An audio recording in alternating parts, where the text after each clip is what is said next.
mí y para el colectivo de La Sexta es un gusto contar con la presencia de Sergio Rodríguez Lascano, quien es economista de la UNAM, autor del libro La crisis del poder en nosotros y autor de la compilación y del prólogo del texto que hoy vamos a presentar, que van a presentar ellos, titulado Escritos sobre la guerra y la economía política. También es un gusto recibir a Carlos Antonio Aguirre Rojas, es investigador de la UNAM y director de la revista Contrahistoria, autor de varios libros, es también miembro adherente de la cada día más vasta y digno movimiento nacional e internacional de La Sexta. Gracias a ambos por su presencia. Y también me permito presentar a Jair Antonio Espinosa García, licenciado en Psicología General y maestrante en Psicoterapia Humanística e Existencial. Gracias, compañero Jair, por la presencia de ustedes, gracias. Y pues sin mayor preámbulo, vamos a pedirles para aprovechar la tarde de hoy que se inicien. También contamos con la presencia de compañeras que nos han apoyado en este colectivo, cuya intención es pues dar a conocer los planteamientos, entre otras cosas, los planteamientos del movimiento zapatista y en específico de La Sexta como colectivo que sigue trabajando para hacer visible lo que a veces no queremos mirar. Pues muchas gracias por su presencia y bueno, el micrófono es de ustedes. Entiendo que Carlos nos hace el favor de iniciar. No sé si, ya él, ¿no? No. Ah, ok. Perdón, no sabía quién era. Ah, bueno. Es el doctor Carlos, pues Sergio y Jair. Aquí. ¿Me escuchan? Sí. Sí. Ok. Bueno, pues primero que nada quería naturalmente agradecer a los compañeros de la Sexta Hidalgo la invitación para participar en la presentación de este libro. Es un libro excepcionalmente interesante y además es un libro que encierra una sabiduría muy profunda, que no es solamente la sabiduría del que entonces era el subcomandante insurgente Marcos, y que ahora es el subcomandante insurgente Galeano, sino la sabiduría de los indígenas neozapatistas. Entonces agradezco al colectivo de La Sexta esta invitación a participar en la presentación. Agradezco también a las compañeras del colectivo del Círculo de Estudios Zapatistas, y agradezco también especialmente a Sergio Rodríguez Lascano, primero por habernos entregado esta obra tan interesante, porque él fue el que compiló los textos y el que hizo una presentación que también es muy, muy útil y muy interesante, y haberme invitado también a participar en esta presentación. Bueno, dicho eso, déjenme decirles, yo voy a tratar de hacer un ejercicio que emula a una novela muy famosa, que espero que muchos de ustedes conozcan. La gente de mi generación sin duda la conocía y era una especie como de lectura obligada, pero yo confío en que las jóvenes generaciones siguen leyéndola. Es una novela de un argentino que se llama Julio Cortázar. Es sin duda uno de los más importantes escritores de toda América Latina, y él escribió una novela que se llama Rayuela, que es una novela extraordinaria. Bueno, en esa novela Julio Cortázar propone él mismo, en tanto que autor de la novela, él dice, bueno, el que quiera puede leerla tal y como está presentada, en el orden, ir leyendo los capítulos sucesivos. Pero también podrían plantearse otras lecturas alternativas, y él propone 3 o 4 de esas lecturas alternativas, proponiendo órdenes diversos y vinculando capítulos sobre temáticas específicas que él dice que podrían ser otros recorridos posibles de la propia obra de Rayuela. Yo quisiera entonces proponerles una lectura alternativa a la lectura sucesiva, porque Sergio pues puso los textos en orden cronológico, pero yo quisiera más bien, para articular solamente una o dos ideas que están planteadas aquí, que son fundamentales, proponerles una especie como de orden diferente, donde quizá, por ejemplo, podríamos empezar con la página 101 y paso entonces a la primera idea que yo quiero exponerles. Es una idea muy interesante porque fíjense, cuando los compañeros neozapatistas se preguntan cómo podemos caracterizar el mundo actual, ellos dicen el capitalismo hoy, el capitalismo que diría yo, siguiendo en esto Immanuel Wallerstein, se encuentra en la etapa de su crisis terminal. En realidad lo que está viviendo es una cuarta guerra mundial. Y entonces habría habido la Primera Guerra Mundial, que ustedes saben, de 1914-18, la Segunda Guerra Mundial, que iría de 1939 a 45, habría habido una Tercera Guerra Mundial, que fue todo el periodo de la Guerra Fría, hasta la caída del muro de Berlín, y entonces los compañeros neozapatistas dicen, en nuestra percepción, lo que el mundo está viviendo hoy es una cuarta guerra mundial. Fíjense, cómo se llega a esta definición del mundo actual como cuarta guerra mundial. Y yo diría que se llega asumiendo sobre todo y de manera privilegiada la dimensión política de los problemas que ellos mismos están investigando. Es decir, siendo capaces los compañeros neozapatistas y en este sentido el subcomandante insurgente Marcos, siendo capaces de articular lo que nosotros los académicos generalmente no somos capaces de articular.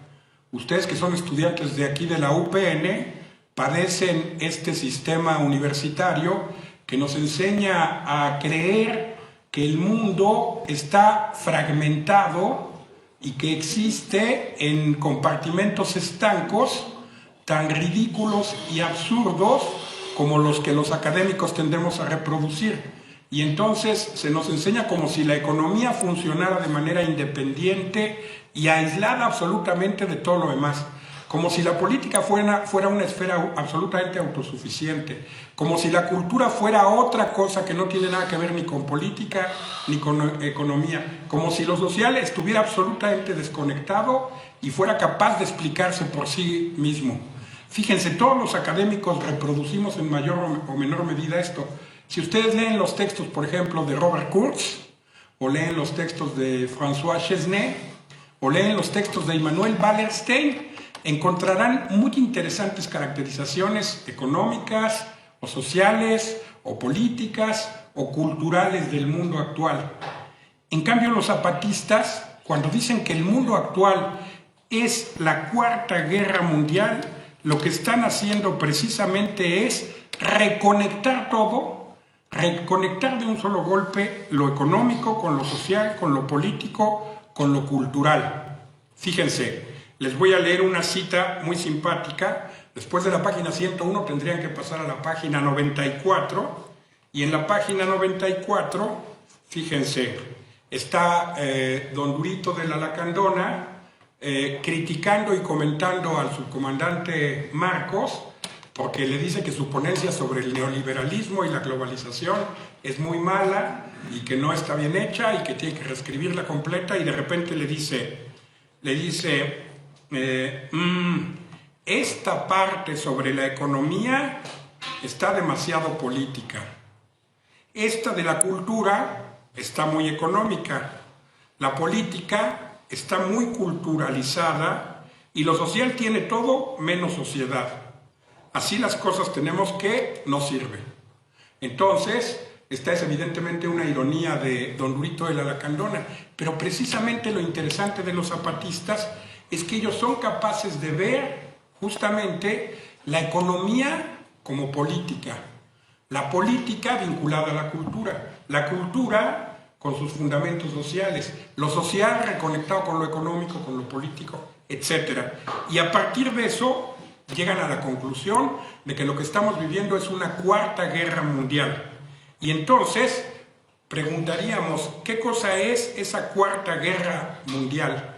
Y los compañeros y vamos a ver que no es precisamente por casualidad que sean ellos, los indígenas neozapatistas de Chiapas, los que han descubierto esta tesis del capitalismo como Cuarta Guerra Mundial, porque la Cuarta Guerra Mundial es una guerra en gran escala de conquista de territorios y de reconstrucción de esos mismos territorios con las poblaciones que habitan dichos territorios, con las sociedades que se desarrollan sobre esos fundamentos, con las economías y las culturas y las políticas que allí se despliegan, una reconstrucción de acuerdo a los criterios del capitalismo actual.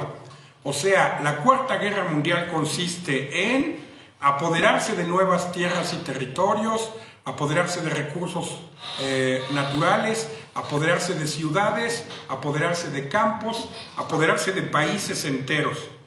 ¿Para qué? Para alterar el orden antiguo, para expulsar a sus poblaciones o en otros casos, no expulsarlas, pero sí reordenarlas y rearticularlas, cambiándoles el empleo, cambiándoles las funciones, cambiando sus dinámicas, cambiando sus formas de configuración y de vinculación social, destrozando efectivamente el mundo y la sociedad anteriores y luego reconstruyéndolas a su modo. Esa es ni más ni menos la Cuarta Guerra Mundial.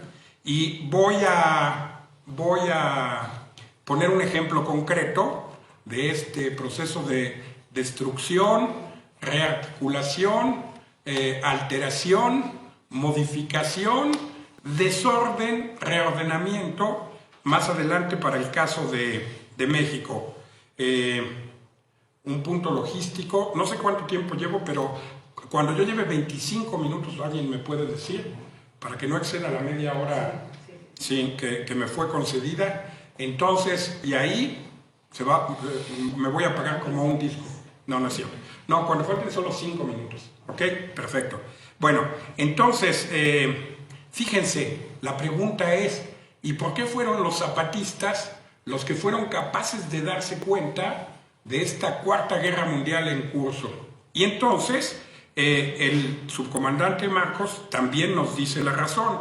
De la página 94, tendrían que brincarse a la página 107, y entonces verían que esta Cuarta Guerra Mundial es una guerra por los recursos naturales, en una gran medida, y que esos recursos naturales están en un 60% ubicados en territorios ocupados por los pueblos indios, no solo de América Latina o de México, sino de todo el planeta.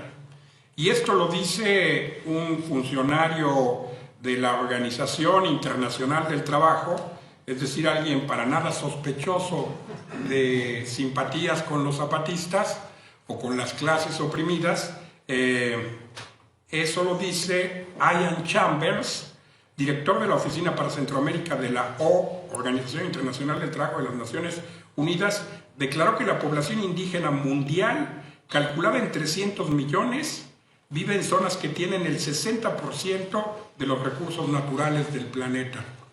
¿Se dan cuenta? Entonces, ¿cuál es uno de los espacios privilegiados hacia los cuales se está dirigiendo esta Cuarta Guerra Mundial? En esta búsqueda de recursos naturales muy específicos, precisamente a los territorios habitados por los indígenas. Y déjenme decirles por qué. Como el capitalismo está en la etapa de su crisis terminal, creo yo, como está efectivamente, digamos, empezando a dejar de funcionar adecuadamente, y eso no es de ayer ni de antier, eso empezó hace 50 años, según lo plantea Immanuel Wallerstein, resulta que tiene que hacer lo que ha hecho durante 500 años, descubrir mercancías nuevas, descubrir materias primas novedosas, aprender a robarse y a fabricar, diríamos, con elementos nuevos, nuevas mercancías que puedan permitirle ensanchar sus mercados. Y entonces yo les pregunto, ¿dónde están todos los recursos de todas las medicinas con las cuales vamos a curar las enfermedades cada vez más crecientes? Porque un día se inventó el cáncer y otro día se inventó el lupus y ahora se está inventando la fibromialgia y pasado mañana inventarán no importa qué. ¿de dónde se sacan los recursos farmacéuticos para curar todas esas enfermedades? Y la respuesta es de las selvas del Amazonas, de la selva de Colombia, de la selva del sureste mexicano. Toda la industria farmacéutica del futuro, que mueve miles de millones de dólares, hace biopiratería en los territorios indígenas de todo el planeta para robarse los saberes indios y empezar a explotar de manera comercial capitalista todos esos recursos. Pero también, o sea, todos los nuevos materiales que van a usarse para hacer la ropa, para hacer toda la industria química, para hacer los cosméticos, para hacer los nuevos materiales del futuro, ¿de dónde salen? ¿A partir de dónde se va a desarrollar la nueva industria química y ahora bioquímica de los siguientes años? Otra vez, de esas selvas que tienen reservas bióticas inexplotadas. Fíjense, ustedes saben lo que es la biota. La biota es el conjunto de recursos, tanto vegetales como animales, que existen en un determinado lugar. ¿Saben cuánto por ciento de todas las especies que hay en todo el planeta, tanto animales como vegetales, existen en el territorio del sureste mexicano? El 12%. De todas las especies que hay en todo el mundo, el 12% están concentradas en los territorios de Chiapas. ¿Sí? Bueno, el 80% de eso están en el Amazonas. Por eso también en Brasil, todos los indígenas del Amazonas están siendo atacados, arrasados, expulsados, reorganizados en términos capitalistas. Entonces, este ataque contra los pueblos indios del mundo es porque es en sus territorios donde está el agua, donde están los bosques, donde está el uranio, donde está el petróleo, donde están los nuevos minerales de la industria del futuro, pero también los elementos de la industria farmacéutica y de la industria química y de la industria bioquímica del futuro. ¿Sí? Por eso, y ahora tendrían que brincar a las páginas 171 a 174, es por lo que los indígenas pueden darse cuenta de esta Cuarta Guerra Mundial mucho más pronto y de manera mucho más perceptiva y aguda que el resto de nosotros. Como nosotros vivimos en las ciudades, también estamos siendo atacados en esta Cuarta Guerra Mundial, porque la Cuarta Guerra Mundial es una guerra del sistema capitalista mundial contra la humanidad entera. Y el capitalismo hace de nosotros literalmente marionetas. Y lo que necesita hacer de nosotros, de repente, si nos tiene que volver consumidores de, bueno, no tengo que decir demasiado, de Netflix, por ejemplo, o de no importa qué cosas celulares, o de Amazon, o de Mercado Libre, o de etcétera, hace todas las estrategias publicitarias que sean necesarias, deforma nuestras cabezas, nos hace que consumamos cosas que no necesitamos, nos hace que queramos tener necesidades que son ficticias, nos hace que tengamos ideales de lo que es el ser humano, de lo más degradados, pervertidos y terribles. Pero bueno, como juega un papel estratégico esta búsqueda de recursos naturales, el propio subcomandante insurgente Marcos dice: los pueblos indios del mundo son directamente enemigos de esta Cuarta Guerra de Conquista, esta guerra nueva de conquista, que es la Cuarta Guerra Mundial. Bueno, esa era la primera idea que quería plantearles, y paso a la segunda, que es precisamente la ilustración del caso de México, que es una ilustración en la que evidentemente y por razones obvias el subcomandante insurgente Marcos va a poner un énfasis especial. Si ustedes van ahora a las páginas 249 a 261, verán cómo ahí el subcomandante Marcos detalla con muchísima agudeza y previendo, digamos, todo lo que iba a venir después, cómo entre 1988 y 2007, pero su argumento se puede prolongar hasta este año de 2022, hay una nueva guerra de conquista también en México, ¿sí? Y lo detalla efectivamente. Entonces, fíjense, esa guerra de conquista, ¿en qué consiste? Consiste en que el capitalismo se apodera de las tierras ejidales y comunales en todas las playas de México, en los lugares que tienen recursos naturales, donde hay agua, donde hay bosque, donde hay metales, donde hay uranio y donde hay gas. Exactamente de la misma manera en que los españoles hace 500 años llegaron y le robaron toda su tierra a los aztecas y a los tarahumaras y a los purépechas y a los mayas de absolutamente todo el país, a los olmecas, etc. En segundo lugar, el capitalismo lo que hace es que ataca el orden antiguo, porque al expropiarle las tierras a los campesinos, esas tierras ejidales y comunales a los campesinos de las playas, de los lugares con recursos naturales, los obliga a migrar. Algunos migran a Estados Unidos, y ustedes saben que hoy de los 120 millones de mexicanos que hay en el planeta, 20 millones están en Estados Unidos. Esto es una broma que a lo mejor ustedes hacen de vez en cuando. ¿Cuál es la segunda ciudad mexicana más grande de todo el planeta? Porque la primera pues es la Ciudad de México. Pero entonces uno le pregunta a los estudiantes, ¿cuál es la segunda ciudad más grande de todo el planeta? Y entonces algunos dicen Guadalajara, se equivocan. Y entonces dicen Monterrey, se equivocan. Y la segunda ciudad más grande de mexicanos del planeta es Los Ángeles. Y no estoy bromeando. Entonces, hay 20 millones de mexicanos en Estados Unidos. Al destruir, al atacar el orden antiguo, migran a Estados Unidos, migran a las ciudades, migran a otras zonas de México. Exactamente como sucedió con la conquista española. Cuando los españoles llegaron, hubo muchos indígenas que los enfrentaron y murieron en la batalla. Hubo otros indígenas que efectivamente terminaron siendo sometidos. Pero hubo también una parte muy importante de los indígenas del centro de México que huyeron hacia el sur de México y lo poblaron, o que huyeron hacia el norte de México y ayudaron también, digamos, a incrementar su población. Fíjense, en tercer lugar, este capitalismo mexicano, y en parte el capitalismo mundial, arrasa a la población que allí existe, la despoja de la tierra y la obliga a dejar de ser campesina. Pero entonces, si la gente ya no vive de la tierra y ya no puede alimentarse y vivir como vivía antes, ¿qué hace? Pues ahora se convierte en mozo, se convierte en trabajador de hotel, se convierte en constructor de hoteles y de restaurantes y de centros comerciales, se convierte en obrero, en migrante, interno o externo, en lavaplatos, en limpiador de baños, en cocinero.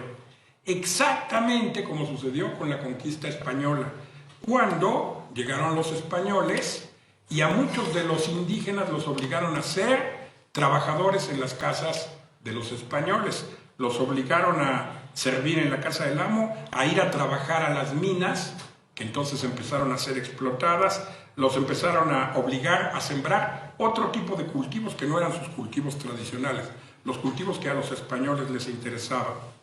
Y por último, lo que hacen entonces más en general los nuevos conquistadores, el capitalismo mexicano y el capitalismo internacional, es destruir todo el mundo y la sociedad campesinos anteriores para instalar en su lugar hoteles, centros turísticos, parques temáticos, empresas mineras, madereras, extractoras de agua, de plantas, de agua en términos de agua ya había dicho, de agua aquí de manera industrial.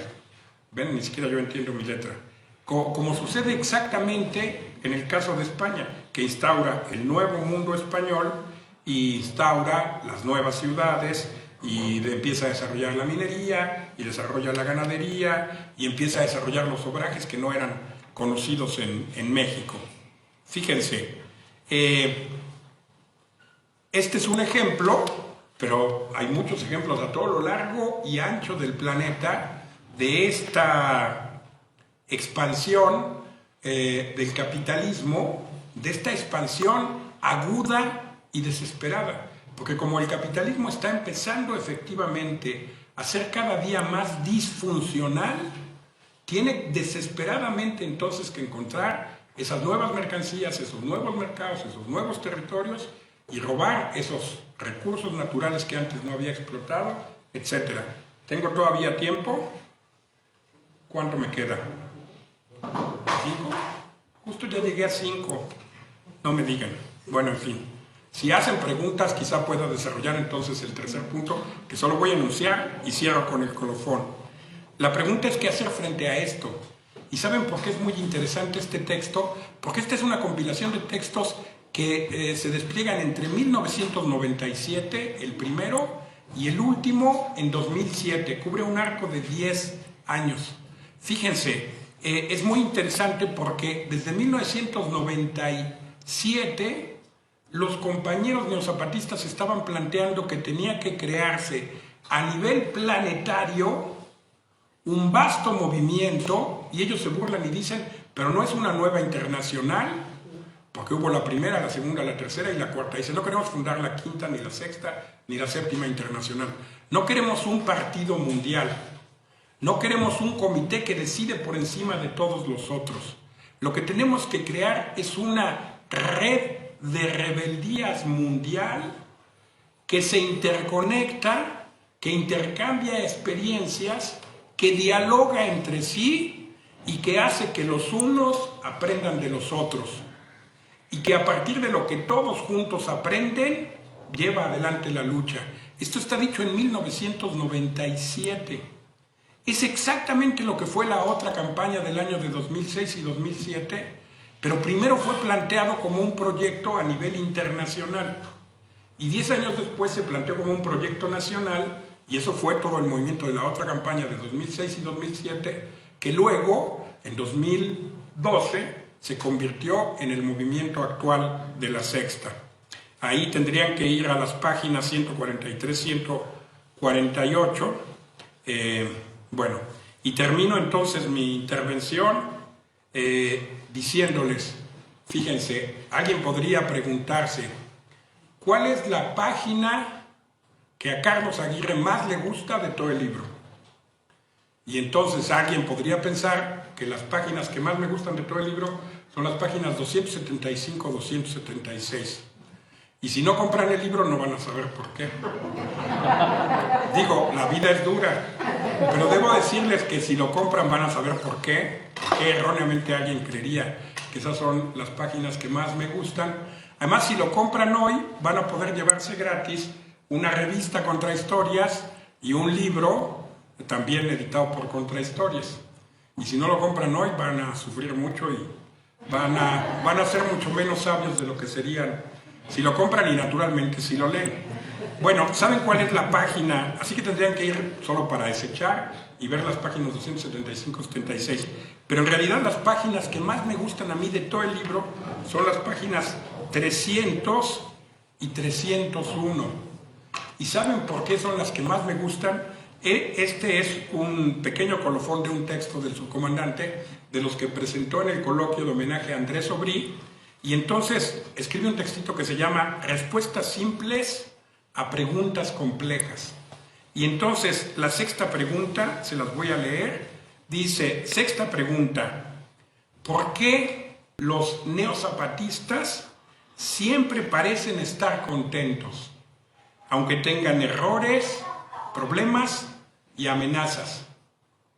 Y entonces él pone, sexta respuesta, porque con la lucha hemos recuperado la capacidad de decidir nuestro destino.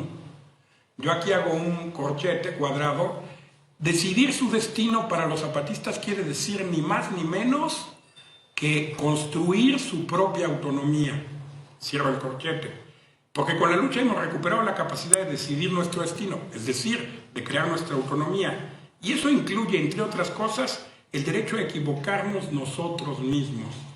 Les voy a decir, fíjense, Marx en muchos de sus textos dijo, los seres humanos hasta el día de hoy, y lo que Marx dijo en 1850 o 60 vale hasta el año de 2022, él decía, los hombres entran en relaciones necesarias e independientes de su propia voluntad. Y luego en otro texto, que es el Capital, en el tomo 3, él dice, la humanidad ha vivido hasta hoy sujeta en el reino de la necesidad natural y urge pasar al reino de la libertad. Y cuando define lo que es el reino de la libertad, es precisamente, él dice, hasta hoy los hombres han vivido una historia más sufrida que protagonizada. Los hombres no deciden cómo vivir de manera libre, voluntaria, consciente y autónoma. Lo cual quiere decir que nosotros, los seres humanos de este año de 2022, no somos estrictamente seres humanos hombres, no vivimos una historia. Y por eso Marx dice, todavía hasta hoy rige la prehistoria humana. Nosotros somos seres prehistóricos en el sentido más estricto de la palabra. No en el sentido de que la prehistoria antes de la escritura y todo eso, sino somos prehistóricos porque no decidimos de manera libre, voluntaria y consciente el tipo de sociedad que queremos construir y el tipo de mundo en el cual queremos afirmar nuestra vida. La autonomía zapatista es eso, es el primer intento en la historia de la humanidad por decidir su propio destino, es decir, por vivir una historia protagonizada y no sufrida, una historia libre, consciente y voluntaria, y no una historia impuesta desde el exterior. Ese es el tamaño de la apuesta neozapatista. Ellos por primera vez están tratando de pasar de la prehistoria humana, que lleva 40.000 años, a la verdadera historia del hombre. Ellos ya están dando los primeros pasos, y eso es lo que existe en los territorios del sureste mexicano.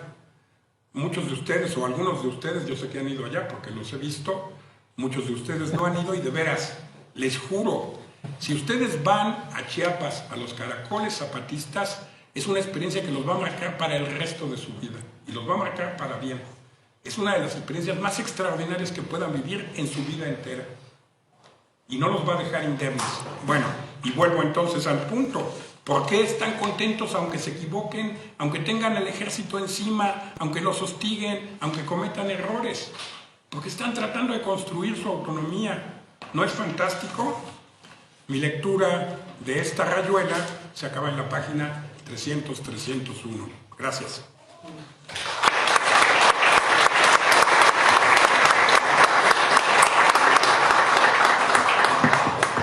Bueno, buenas tardes. También quiero agradecer a los compañeros de los diversos colectivos de la Sexta la invitación. Mire, yo creo que es muy importante el libro, pero no el libro por sí mismo. Es importante el libro por lo que está pasando en el mundo, ¿no? Porque en el libro se explican una serie de cosas que hoy podemos verlas en el día, en lo cotidiano, por lo que está pasando en la guerra en Ucrania. Pero ojo, no tan solo en Ucrania, porque la virtud que tienen los medios de comunicación occidentales es que piensan que el mundo va de Europa a América y quizá de vez en cuando tocan a Japón, ¿no? Pero no, el mundo es más grande que Europa y América del Norte. Hay una guerra en Yemen, de hace varios años, hay una guerra en Palestina, desde hace muchísimos años, casi desde 1947. Hay una guerra en Siria en contra del pueblo kurdo. Hay una guerra en casi todas las comunidades de los pueblos originarios del mundo, porque como explicaba correctamente Antonio, pues ahí está una parte fundamental de los recursos que se requieren para esto, ¿no? Por ejemplo, hace unos años hubo una guerra terrible en África entre los Hutus y los, bueno, se me fue el nombre. No eran los Hutus y los Tutsis, ¿no? Que era simplemente por el coltán, ¿no? Que es el mecanismo, la materia prima que se requiere para hacer esto, para hacer celulares, ¿no? Para hacer computadoras, y entonces se disfrazó de una guerra interétnica. Pero realmente lo que buscaban era coltán, simplemente, ¿no? Para hacer eso. Porque esta es la industria más poderosa del mundo. Ahorita, más adelante vamos a ver, todavía no, pero vamos a ver si acaso podemos, cómo por ejemplo las ganancias en la bolsa de valores de Apple representan el Producto Interno Bruto de México, Argentina y Brasil, ¿no? Una sola empresa que tiene más o menos 1.200.000 trabajadores en el mundo, tiene muchísimo más ingresos que todo México, Argentina y Brasil. Es más o menos 400 millones de habitantes. Ese es el nuevo mundo, ¿no? Ahora ya no tiene sentido simplemente comparar los productos internos brutos de Estados Unidos con respecto a otros, sino ahora estamos llegando al punto de comparar las ganancias de una empresa con respecto a los productos internos brutos de países enteros. Entonces, en ese nuevo, para que eso sucediera, para que llegáramos a ese nivel en que una empresa tiene ese poderío económico, pues se requirió guerras para apropiarse de materias primas, guerras para bajar los salarios de los trabajadores en el mundo, ¿no? Que esta es una constante en todo el mundo, guerras que permitieron que el capitalismo se extendiera a nivel mundial en el terreno del trabajo asalariado capital, porque lo que es una realidad es que eso que escribió Carlos Marx en el siglo XIX y que ejemplificaba fundamentalmente lo que estaba pasando en Inglaterra, hoy ya se extendió a todo el mundo. Y en una región como Bombay, o en una región como Cholula, Puebla, como Tehuacán, Puebla, o en una región como Ciudad Ho Chi Minh, en Vietnam, el trabajo asalariado se ha convertido en el castigo para los seres humanos. Si ustedes entran a Tehuacán, Puebla, hay un arco de piedra que dice: bienvenido a la tierra del origen del maíz. Ellos plantean que en Tehuacán, Puebla, fue donde se domesticó el maíz. Hay un debate sobre eso, pero bueno, ellos dicen que son ellos, ¿no? Como siempre dice uno, no somos los meros, ¿no? Pero resulta que hoy en Tehuacán, Puebla, casi nadie siembra maíz. Y en cambio, lo que producen son pantalones jeans. Y los ríos que corren por Tehuacán, Puebla, ahora son tornasoles. Porque la primera lavada de un jean lo que hace es decolorar el pantalón, ¿no? Porque bueno, hay la moda de que mientras más descolorido esté el pantalón, o si está un poquito roto o una cosa por el estilo, pues mejor, ¿no? Entonces se acabó el maíz. Por eso México es productor de maíz, importador de maíz, cuando supuestamente éramos la tierra del maíz y somos hombres y mujeres de maíz. Esta conclusión de estos grandes cambios que se están viviendo en el mundo y se están viviendo en nuestro país, porque nuestro país no es una isla que viva fuera del mundo, son producto de guerras. Hace muchos años, alguien que se conoció como el teórico de la guerra, un señor que se apellidaba Clausewitz, dijo que la política era la continuación de la guerra por otros medios. Bueno, ahora yo creo que la economía es la continuación de la guerra por otros medios y la guerra es la continuación de la economía por otros medios. O sea, la guerra se ha convertido en un factor productivo, a pesar de que sea una cuestión que si se consume esa mercancía no va a alimentar a nadie, ¿no? Sino al revés, va a generar destrucción. Ese es su valor, generar destrucción, porque al generar destrucción va a obligar la reconstrucción. Al obligar la reconstrucción va a generar inversión. ¿Quién va a pagar esa inversión? Pues los pobres, ¿no? Los pobres son los que van a pagar ese proceso de reconstrucción del país, ¿no?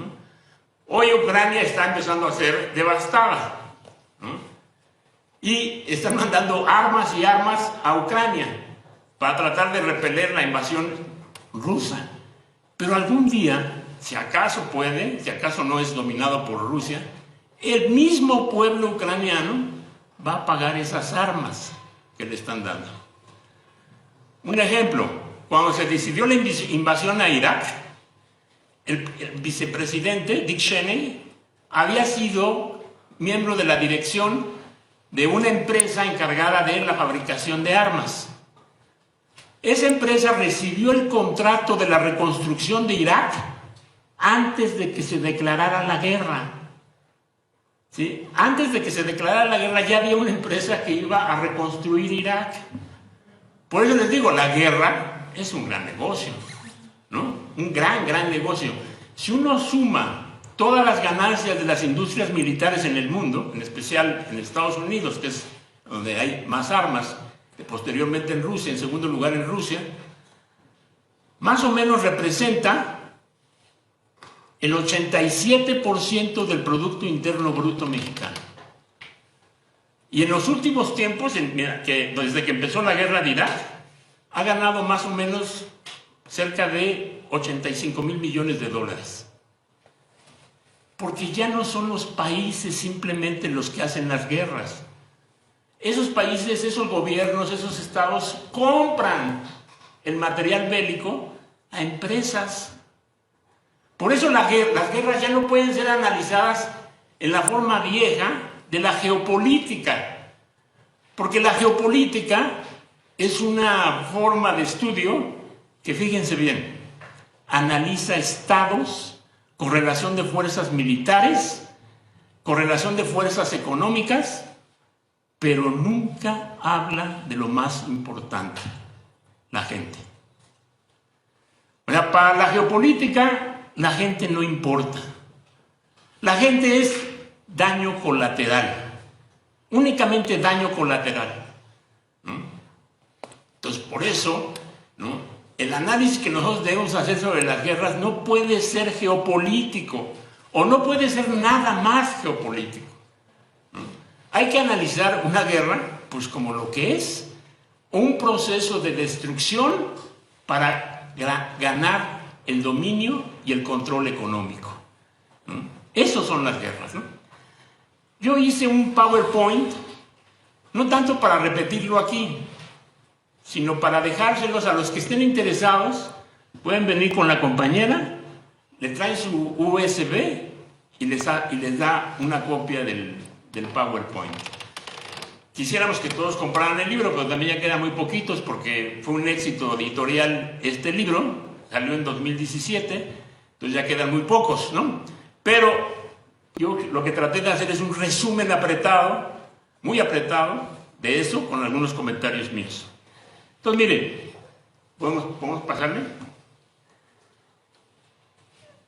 Lo que plantea en sus textos, es la siguiente idea, ¿no? Ha habido 4 guerras mundiales, dice él. Realmente ha habido más, ¿no? Ha habido más guerras. Bueno, claro, desde la época prehistórica ha habido guerras, ¿no? Porque las guerras surgen al momento que alguien se apropia del excedente social. Cuando alguien se apropia del excedente social, pues alguien trata de quitarle el excedente social, ¿no? Entonces, ese excedente social determina la posesión y el dominio. Las guerras se van haciendo cada vez más constantes conforme el sistema va evolucionando. Una guerra muy famosa fue la guerra de los 7 años, en la que combatieron, o sea, lo que estaba atrás era supuestamente el conflicto entre protestantes y católicos. Realmente atrás estaba, pues, el problema de quién se queda con los impuestos, ¿no? Y quién se queda con una parte de las ganancias. Lo que quería la iglesia protestante era quitarle al Vaticano todas las cosas que se daban antes a la iglesia católica. Y entonces, pero no crean que fue un problema nada más de élites, ¿no? Ahí se dieron conflictos impresionantes, guerras campesinas, etcétera, radicalizaciones. Se firma la paz de Westfalia y eso va a dar origen a los estados-nación. Ahí se conforman los estados-nación europeos. Y queda listo una cosa que es fundamental. ¿Quiénes van a ser estados-nación? ¿Y quiénes no van a ser estados-nación? Por ejemplo, Ucrania no fue estado-nación, ¿no? Francia sí, pero ¿cómo lo logró Francia? Pues dominando a los corsos, dominando a los vascos, etc. España sí, ¿cómo lo logró España? Dominando a los vascos, dominando a los catalanes, dominando a los andaluces, dominando a los gallegos, etc. Inglaterra sí, ¿cómo lo logró? Dominando a los irlandeses, dominando a los galeses, etc. Alemania también, ¿no? ¿Cómo lo hizo? Dominando a lo que era la parte de Múnich. Es decir, atrás de todo Estado-nación hay dominación de pueblos y naciones. Este Estado nacional, que surgió muy tarde, ¿no? O sea, porque lo que les estoy hablando de la paz de Westfalia es en el siglo XVII, hasta el siglo XIX surge el Estado Nacional Mexicano, y eso con debates de cuándo es el momento en que surge, ¿no? Pues surge dominando a los pueblos y a las comunidades indígenas, ¿no? A los pueblos originarios, negando su idioma, negando su cultura, negando sus leyes, etcétera, imponiendo el castellano como lengua oficial, ¿no? Entonces, los estados-nación son estados de dominación, siempre van a dominar a otros pueblos. Y hay algunos pueblos en el mundo que nunca pudieron conformar estados. Ucrania es uno de ellos, Polonia fue otro, fue un país en un momento muy pequeño que logró conformar un estado. Bielorrusia, Letonia, Lituania, Serbia, Montenegro, bueno, les puedo hacer una lista muy grande de estados que no pudieron conformar. Entonces había los grandes estados, España, Austria, Prusia, Francia, posteriormente Italia, esos eran los grandes estados, ¿no? El estado norteamericano se logró formar ¿cómo? Pues dominando a los pueblos originarios, ¿no? Quiero solamente llamar la atención sobre algo. Cuando se hizo la reforma al artículo 27 constitucional, que la hizo Salinas de Gortari, el teórico de la reforma, que luego fue presidente de la Bolsa de Valores, Luis Telles, dijo: se abre una oportunidad histórica para México. Esta reforma va a ser como la conquista del oeste. Y entonces uno piensa en la conquista del oeste, piensa en las películas de caballitos, todo bonito, etcétera, ¿no? Pero la conquista del oeste fue una masacre, ¿no? Un genocidio contra los pueblos originarios. Eso fue la conquista del oeste, ¿no? Entonces, y se pensaba que la reforma del 27 iba a ser eso, destrucción de pueblos originarios. No lo hizo Salinas de Gortari. Ahora lo vuelve a intentar López Obrador, con su Tren Maya, con su tren interoceánico, etc. Porque cuando un indígena deja de ser indígena para convertirse en obrero, quiero decirles, o sea, en trabajador de un hotel, en trabajador de construcción de un ferrocarril, en trabajador de, quiero decirles, una maquila, en ese momento se perdió una cultura. Cada vez que desaparece una lengua en México, cada vez que desaparece un pueblo, por ejemplo, quedan 28 quiliguas en Baja California. Si esos 28 quiliguas desaparecen, y solamente uno habla quiligua, ya nada más. Cada vez que desaparece un idioma, todos, lo queramos o no, somos más pobres. Porque la diversidad, eso que está aquí, no lo de abajo, ¿no? Emprendimiento, puede ser una jalada, pero la diversidad, ¿no? Eso sí es importante, se agota, nos vamos volviendo más homogéneos, y la homogeneidad es pobreza, no es riqueza, es pobreza. Lo que es riqueza es la diversidad. Entonces, los compañeros analizan todo este proceso que va de la Primera a la Cuarta Guerra Mundial, y lo hacen de una manera tal que nos van explicando cómo se va dando primero hay cosas que son constantes en la guerra, pero luego hay diferencias. Yo no les voy a tomar toda la cosa esta de describirles eso, está ahí planteado más o menos, pero quiero describir lo que es la Cuarta Guerra Mundial. Antonio ya explicó bastante algo sobre esto, pero déjenme decirles que la Cuarta Guerra Mundial, como dicen los compañeros, es una guerra total. No es una guerra simplemente que se hace en el terreno militar. Es militar, pero también es financiera. Les voy a poner un ejemplo. En 2008 hubo una crisis mundial económica. ¿Por qué? Porque hubo una crisis del régimen hipotecario en Estados Unidos. ¿Y qué carajos tenemos que ver nosotros con el régimen hipotecario de Estados Unidos? Pues nada, ¿no? Pero la forma en que actúa en la economía norteamericana es muy especial. Se los voy a explicar en 2 minutos. La compañera pide un préstamo yo soy el banco. Viene conmigo y me dice, por favor, préstame porque quiero comprar una casa. Yo estudio sus ingresos y sé que no me va a pagar. Sé que no me va a pagar, pero le digo, sí, te doy el crédito, te doy el dinero, compra tu casa, pero me vas a firmar todo esto. Empieza a pagar su mensualidad con mucho esfuerzo y hay un momento en que ya no tiene para pagar. Mientras tanto, yo que tengo el título de su deuda, se lo vendo a ella, que es otro banco, y se forman los fondos de riesgo. Y entonces ahora ella es la que tiene, con la que tiene la deuda ella. Y ella se lo vende a otro banco. Y es toda una cadena de bancos que van haciendo esos préstamos o comprando esas deudas sin más. ¿Y en qué acaba? En que le quitan la casa, ¿no? Entonces, en Estados Unidos, en 2008, se perdieron 2 millones de casas, ¿sí?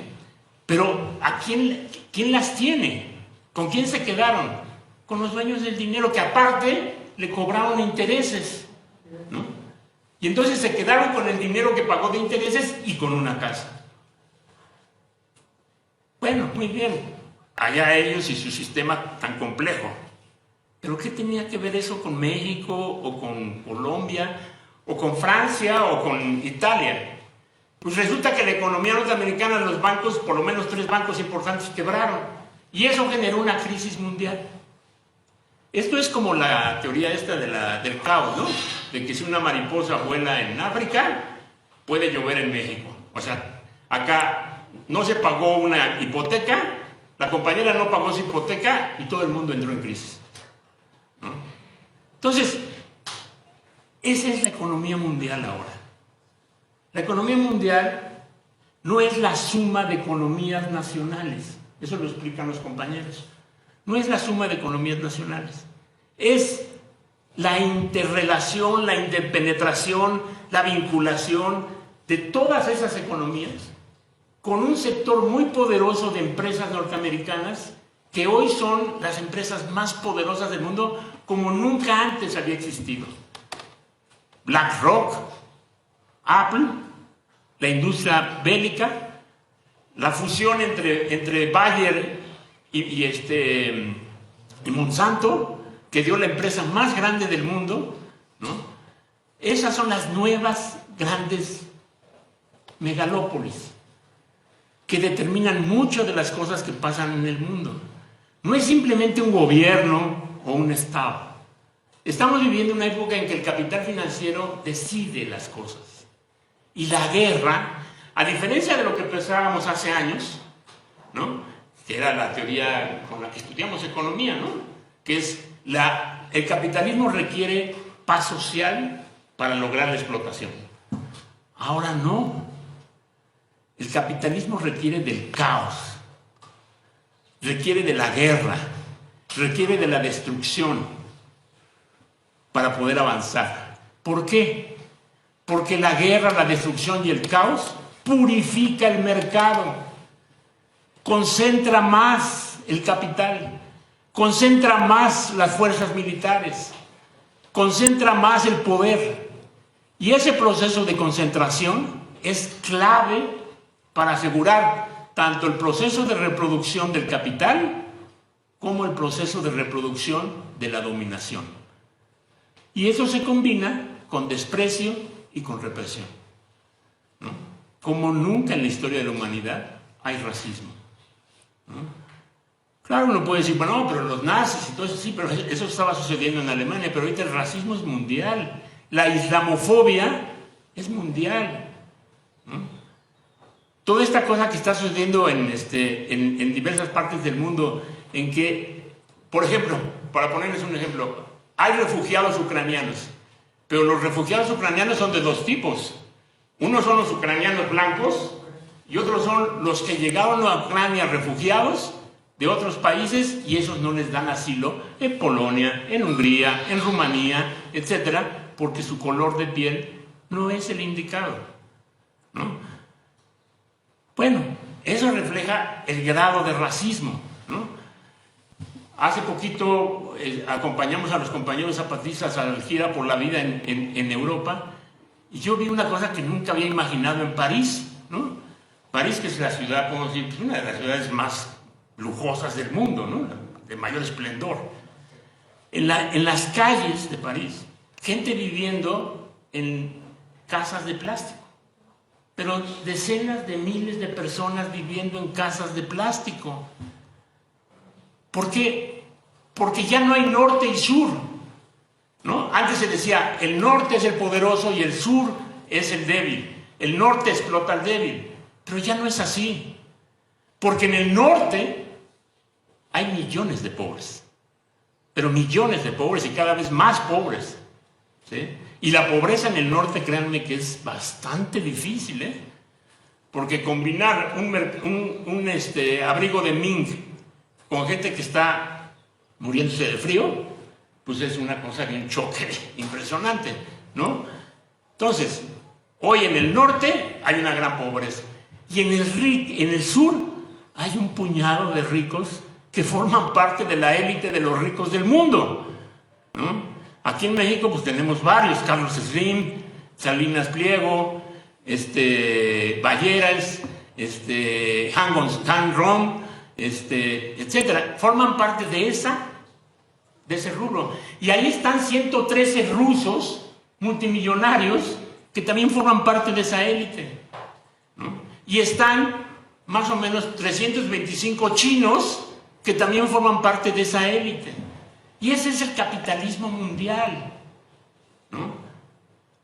Hay un señor en la India que tiene una casa de 14 pisos, ¿no? Y es el hombre más rico de la India. Y en su casa tiene un estacionamiento en el 7º piso para 200 carros. Y uno dice, ¿viven 200 personas en esa casa?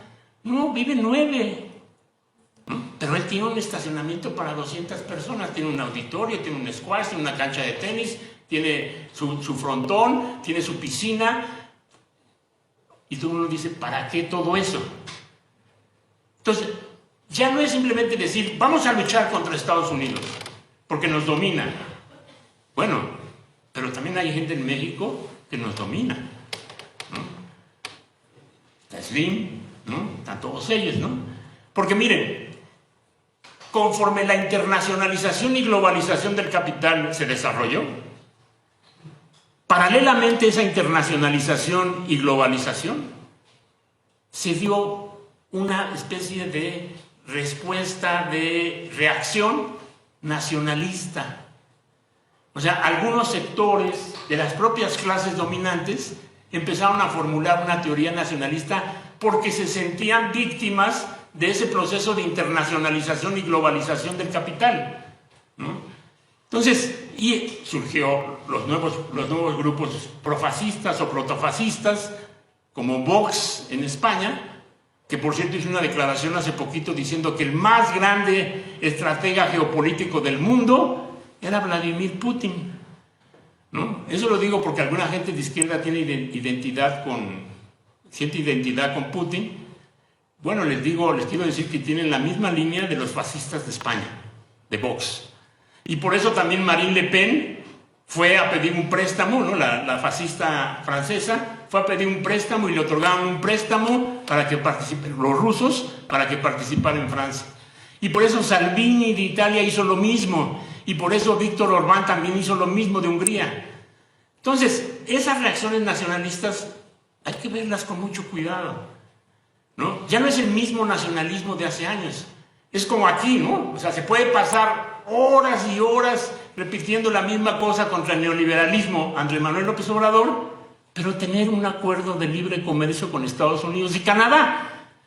Y si uno analiza la economía mexicana, verá que los factores fundamentales de la economía mexicana son la inversión directa extranjera, el turismo, las remesas, las minas, ¿no?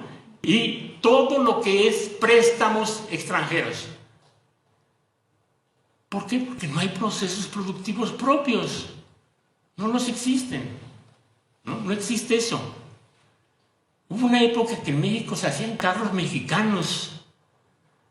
Hubo una época que había una grandes empresas siderúrgicas mexicanas. Eso ya no existe. O sea, por eso incluso Altos Hornos está a punto de quebrar. Entonces, no se puede simplemente reproducir una ideología nacionalista, pero tener una economía basada sustancialmente, fundamentalmente, en la inversión extranjera directa, en las remesas que no son muestra de orgullo, porque, perdón, la gente que se fue a Estados Unidos se fue porque no tuvo oportunidades en México, porque le quitaron su tierra, ¿no? Porque no le daban posibilidades de sembrar, porque no encontró empleo en las ciudades mexicanas. Entonces ahora decir, miren cuántas remesas vienen, pues es decir, miren cuán grande es nuestro fracaso.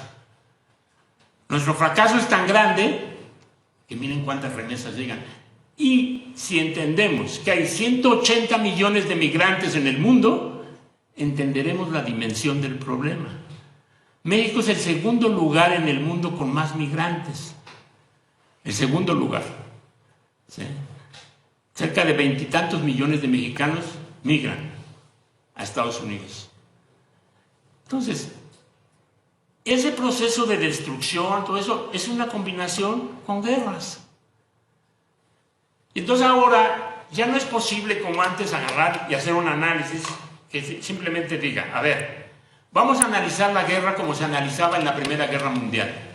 En la Primera Guerra Mundial se decía, Alemania e Italia fueron países que llegaron tarde a la conformación de los estados nacionales y luchaban por tener propiedades en África, en Asia. No. Porque ahora el imperialismo, los imperialistas o los gobernantes de los países ricos saben que no les interesa gobernar países. Que es más, eso sale caro. ¿No? O sea, no era como antes, ¿no? Que se trataba de tener el control de la India, de Vietnam, de Tailandia, etcétera, etcétera. No. Ahora que ellos mismos elijan sus gobernantes y se entretengan con sus elecciones y todo eso, pero eso sí, las empresas nuestras, dicen ellos, son las que controlan la economía de esos países. Dejaron de ser países coloniales para pasar a ser países semicoloniales. En ese proceso de dejar de ser países coloniales para pasar a ser países semicoloniales, murieron 35 millones de personas. ¿Sí? Porque miren, hubo una guerra impresionante en Vietnam, ganaron los vietnamitas a Estados Unidos, se fue una hazaña. ¿Pero qué se construyó después? Una gran maquiladora. Vietnam es hoy una gran maquiladora. ¿Sí? Una de las más grandes del mundo, ¿no? Entonces, no era el sueño de Ho Chi Minh, ¿no? No era el sueño de todos los dirigentes del Partido Comunista de Indonesia o de Vietnam, pero la realidad es que esto es lo que pasó. Es una gran maquiladora. A veces con maquila china, a veces con maquila norteamericana, a veces con maquila japonesa, pero maquiladora, ¿no? Una de las cosas que pasaron hace 4 años es que hubo una huelga de la fabricación de tenis, estos Reebok, ¿no? Que están en Vietnam. Ahí se fabrican casi todos los tenis Reebok del mundo. Entonces, hubo una huelga y los vietnamitas están acostumbrados al combate, a la lucha, ¿no? Entonces tomaron la fábrica y quemaron la fábrica cuando no les quisieron dar aumento con todo y los empresarios que estaban adentro dirigiendo la fábrica, que eran chinos. Claro, el problema es que no sabían que el capital era norteamericano, porque hubieran quemado a los dueños de Reebok, ¿no? Los chinos nomás eran intermediarios, ¿no? Pero los quemaron, les valió gorro, también los quemaron. Entonces, esta combinación guerra, dominación, economía, etcétera, etcétera, es lo que está descrito aquí. La virtud de estos textos es cuando fueron escritos, ¿no? La virtud de estos textos es que, por ejemplo, hay una escritora muy famosa en el mundo que se llama Naomi Klein, que escribió una cosa que se llama la economía del shock, ¿no? Economía del shock. Entonces ella plantea que cada vez que hay un huracán, un temblor, todo eso, el capitalismo logra avances porque reconstruye. Sí, es verdad, pero antes que eso está el problema de la guerra, ¿no? La guerra como mecanismo de acrecentamiento y reproducción del capital. Pues hoy estamos viviendo una guerra terrible, una guerra tonta, como casi todas las guerras. Ha habido guerras que tienen razón de ser. La de Vietnam pues tenía razón de ser para liberarse de los americanos, pero esta es una guerra tonta, ¿no? Porque pensar que Ucrania iba a lanzar misiles contra Rusia, pues es simplemente no entender la correlación de fuerzas, ¿no? Rusia es la segunda potencia militar del mundo. Su contradicción es que, siendo la segunda potencia militar del mundo, solamente representa el 1.7% del Producto Interno Bruto Mundial. Y eso es una contradicción que es mortal, ¿no? O sea, no se puede vivir con esa circunstancia. Entonces necesitaban nuevos territorios, necesitaban nuevos dominios, etc. Y se disfraza, porque las guerras, compañeros, ya se me acabó, ya me pasé. Bueno, ahorita acabo. Entonces, porque las guerras también son guerras para manejar los sentimientos, ¿sí? Siempre que hay una guerra, hay la lucha por lo que alguien llamó en el Pentágono los corazones y la cabeza de la población. La guerra no tan solo se gana tirando bombas, la guerra se gana también con los sentimientos.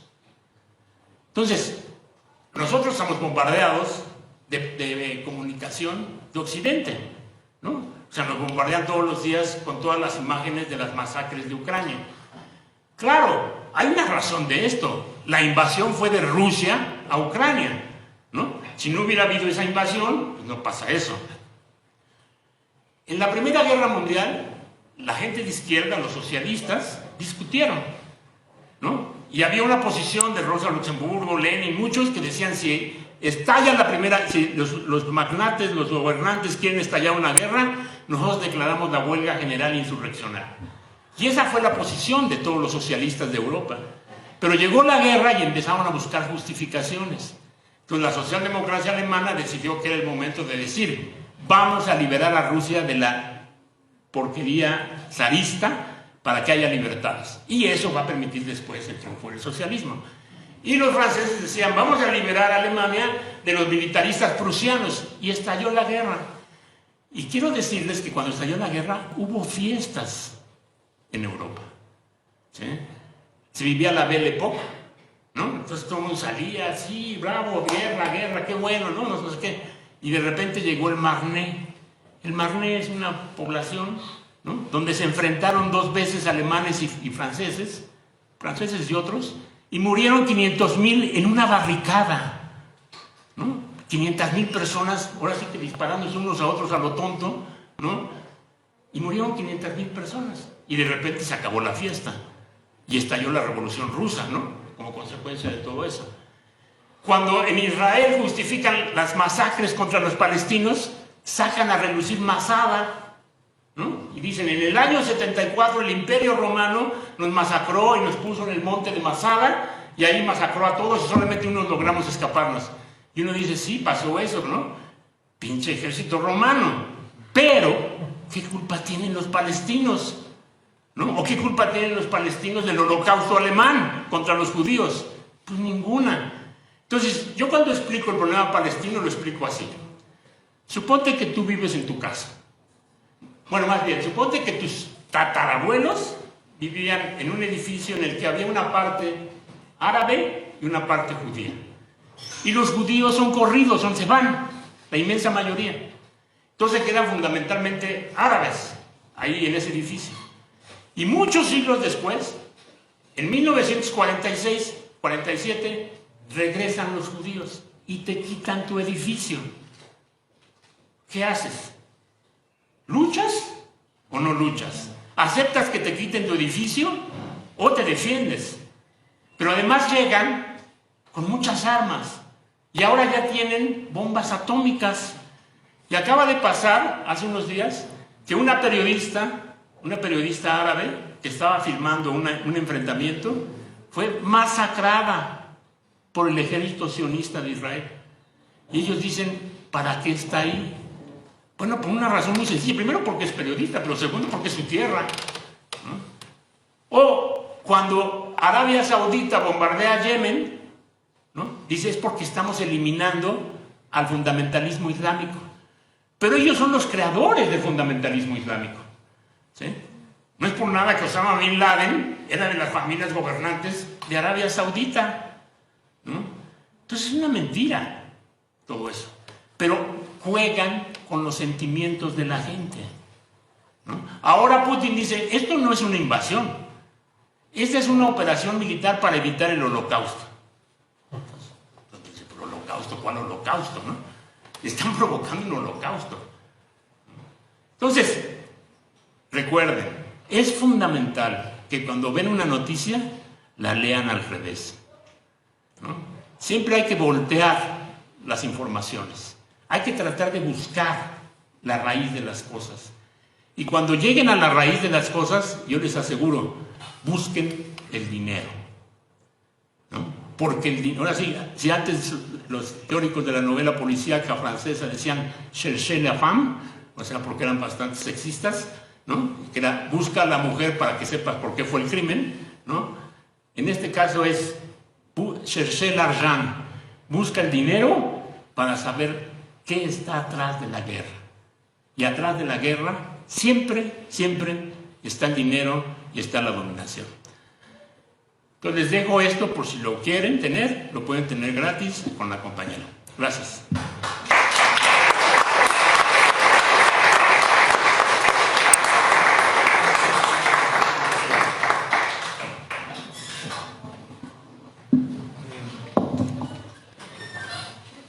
Bueno, procuraré ser breve con mi intervención. Yo escribí un poco sobre esto mismo, de la Cuarta Guerra Mundial, pero enfocado más a un territorio con el que estoy más familiarizado yo, que no es el económico, sino el de la mente humana, ¿no? Entonces, la Cuarta Guerra Mundial, de la que habla el finado comandante insurgente Marcos, es una guerra de conquista y exterminio de la dignidad humana. El terreno en el que se desarrolla esta guerra trasciende el espacio físico y tiende a buscar conquistar otros territorios, dejando gran devastación a su paso. Cada uno de nosotros puede tener sus apreciaciones personales acerca de los sitios donde estas batallas de destrucción, reorganización y de la dimensión de la destrucción causada por ellas. Sin embargo, yo he de centrarme en dos dimensiones que para mí son muy importantes, porque son muy sutiles, y que nos pueden servir, en mi opinión, como un primer paso para defender ese único terreno sobre el que no se puede expedir un certificado de propiedad, el territorio que se ubica dentro de cada uno de nosotros. Para comenzar, me gustaría dar una breve introducción donde se expliquen los dos conceptos principales necesarios para comprender el texto. El primero, pues ya lo explicaron un poco, bueno, bastante los compañeros, que es la Cuarta Guerra Mundial, y que creo que a estas alturas ya estamos un poco familiarizados con ella. En mi opinión, bueno, se podría decir que la Cuarta Guerra Mundial es una gran guerra de conquista del capitalismo, donde el principal enemigo es todo lo que se oponga al paso imparable de la locomotora que han bautizado progreso. Esta guerra posee una estructura de dos etapas: destrucción, despoblamiento y reconstrucción, reorganización. En la primera se destruye todo lo que impide el avance del capitalismo. En la segunda se reemplaza lo que acaba de ser destruido por nuevas formas y estructuras que propicien la conquista de nuevos territorios que están capturados en esas dinámicas de producción, crecimiento, consumo. La guerra modifica el lugar en el que se libra en todas sus dimensiones: político, económico, social, cultural. Las consecuencias de esta guerra en el plano físico son muchas. Sin embargo, para entender lo que se realiza a nivel social y psicológico, debemos recurrir a algunos otros conceptos. Por ejemplo, el propuesto por Zygmunt Bauman de modernidad líquida. Los líquidos tienen la propiedad de poder adaptarse al recipiente que los contenga, deformándose hasta adquirir la forma de su contenedor. la sociedad ha tendido a adquirir esta misma propiedad y la Cuarta Guerra Mundial ha sido el medio perfecto para instaurarla. Mientras la Cuarta Guerra Mundial se encuentra en su fase de destrucción, se encarga de derretir todos los sólidos: identidad, lenguaje, sistema de creencias, arraigo, sentido de pertenencia a un lugar, sentido de comunidad. Todo ello justificado bajo la bandera de una supuesta libertad que se limita a una libertad de consumo en el mejor de los casos, o una capacidad, como dice Eduardo Galeano, de elegir con qué salsa quiere uno ser cocinado. Es una guerra que en su camino nos despoja de todo lo que nos hace humanos, nos arrebata la identidad, desgarra el tejido social, elimina todo atisbo de organización y pensamiento crítico como parte del proceso de autoperpetuación. El objetivo de derretir esos sólidos es para reemplazarlos por líquidos que puedan ser adaptables y maleables, características fundamentales para las formas de producción y consumo que requiere el sistema económico en turno. Se trata en toda medida de una guerra de exterminio de la identidad. También una eliminación de cualquier ideal que lo acompañe y, sobre todo, cualquier capacidad organizativa ajena a las necesidades del sistema. Esta guerra de despojo, primero que nada, nos arrebata nuestra identidad vinculada al lugar donde habitamos. En otras palabras, vivimos como inquilinos que rentan un hogar en un mundo que cada vez nos pertenece menos. No asumimos nuestro lugar en el mundo como parte de este o como un agente con capacidad de transformarlo, sino que asumimos vivir sometidos a las condiciones que el mundo nos ha impuesto. De la misma manera, al derretir los sólidos, no solo se busca deshacerse de ellos, sino que se busca aligerarse de toda carga en la persona para que pueda fluir con mayor facilidad, de una ideología a otra, de un pensamiento actual a otro, de una red social a otra. Carecemos de ideología, creencias, formas de vida, pues lo que se premia es la capacidad de adaptarnos a las medidas del sistema. La segunda baja en ese terreno son los ideales. En un ejercicio de supuesta búsqueda de la libertad, hemos derrumbado todas las estructuras morales que nos amarraban a nuestro sentido humano, renunciado a los dioses sólidos para abrazar los líquidos. Ya no hay ideología que valga la pena para el habitante de este mundo destruido. Todo lo que nos ate a una idea, a una creencia, a una forma de encender una luz en el interior que nos guíe hacia alguna dirección que no sea el círculo infinito de producción-consumo, ha perecido ahogada en el mar de nuestra nueva modernidad. La vida es cada vez menos vida. Nos convertimos en una sociedad hedonista, en donde lo que prima es el verbo ser, eliminamos el verbo ser y lo disfrutamos, o crear, y lo reemplazamos por otros más disfrutables, como consumir, poseer. Por último, la última víctima de esta guerra son las relaciones sociales y el sentido de comunidad. El primer medio para conseguirlo es la homogenización. El conseguir una supuesta identidad global se asegura de que es una forma de asegurarse de que vivamos separados de todos los demás. A pesar de vivir rodeados de personas en ciudades, nos encontramos paradójicamente solos y divididos bajo el manto de una falsa identidad ligera y liviana, que nos permita mutar a la siguiente forma en el momento que sea necesario. Esto es algo que dificulta mucho la tarea de encontrarse con el otro, porque no hay otro. No existe una relación humana que se preserve con el tiempo o que lleve a construir algo con el otro, porque esta mentalidad busca justificar al otro como otro objeto de consumo más. Esta eliminación de una identidad, de una comunidad, y la proliferación de la individualidad trae consigo muchas consecuencias devastadoras, tanto para la comunidad como para el individuo. Muchas personas caemos en la desesperanza de ver un mundo sin futuro y vivimos bajo la indefensión aprendida de pensar que nuestro papel en el mundo es tan insignificante que nuestro actuar tiene un peso minúsculo en el mundo. Nos cuesta imaginar y mucho más empezar a crear otro mundo porque nuestra mirada se encuentra limitada y nuestro espíritu aplastado por trabajos demandantes de tiempo y disponibilidad que no terminan cuando acaba la jornada laboral. Vivimos oprimidos por eso, por una sociedad que nos obliga a estar en constante movimiento y que premia la fluidez. En resumen, una vida y un mundo que nos separa de los demás y de nosotros mismos. La suma de todos estos factores es un caldo de cultivo perfecto para la proliferación de todo tipo de problemas. Trastornos mentales, por ejemplo, que hemos aprendido a individualizar como si fueran problemas de la persona y no resultado de todos los factores que nos oprimen. En una palabra, el individualismo nos conduce a privatizar la salud mental y eximimos de responsabilidad a muchos de los factores que son realmente determinantes en ella. Y esos problemas mentales también han tendido a delegarse a la psiquiatría o a otras corrientes que mercantilizan la salud mental. El segundo medio es en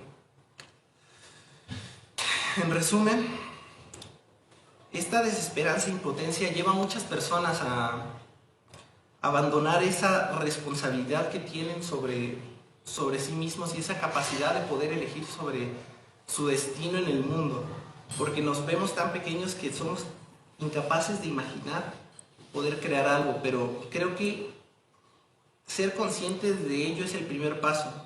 No somos tan insignificantes como pensamos. Creo que es necesario conocer esto, pero más necesario que esto es construir una forma de lucha por la vida. Para mí la esperanza que nos queda se encuentra en todas esas resistencias que existen y que se multiplican a través del mundo y que debemos seguir construyendo y fortaleciendo desde nuestros lugares. Si pretendemos resistir, el primer territorio que hay que defender es el territorio interno. Crear bolsas de resistencia en nuestras formas de vivir es muy importante. Y eso se tiene que combinar con la creación de colectivos, de formas de vivir, de crear, de construir con los demás, que nos lleven a una construcción de nuestra autonomía y de tomar de una vez por todas la rienda de nuestra vida. Debemos de construir dentro de nosotros al mismo tiempo que construimos afuera una forma de entender el mundo. De no hacerlo, estamos renunciando al último refugio que nos queda. Y eso es un poco lo que he escrito.